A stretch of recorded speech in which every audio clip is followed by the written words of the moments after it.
No matter your setup, I want to give you my top 2 body parts that I look at when doing a workstation assessment, either virtually or in person. I'm Lori Frederick, owner of Balanced Biomechanics, where we help save the world from injury and pain. So, what I would love for you to do your own workstation assessment is set up your camera or video in this same position, right? So 90 degrees from your actual workstation, because that's going to help you set up the best.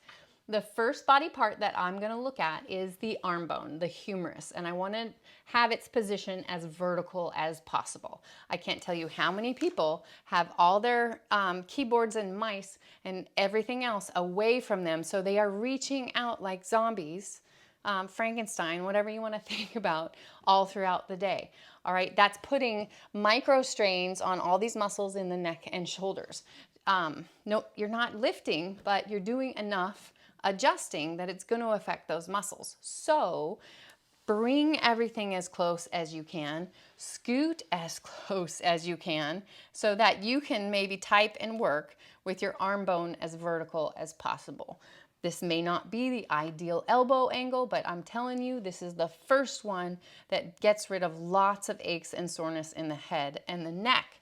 Speaking of that, the second body part that I'm going to look at is your noggin, that big bowling ball of a head where the average weight is 12 pounds, kind of like a bowling ball.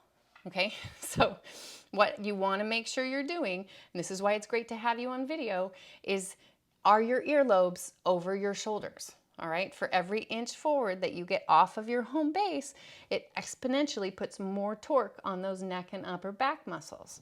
All right, so bring your head, chin tuck yourself. Granted, that looks really weird on some people. I'm going to be looking down at my screen because I don't have a fancy lift to make it eye level.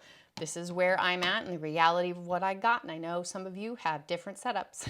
So do the best you can. I know sometimes there's going to be this where you're reading or looking or zooming. Try to zoom. Keep your head back as best as possible. So that arm bone and the head are going to get rid of a majority of your aches and soreness. Hopefully this is helpful to you. If you have any questions, please reach out.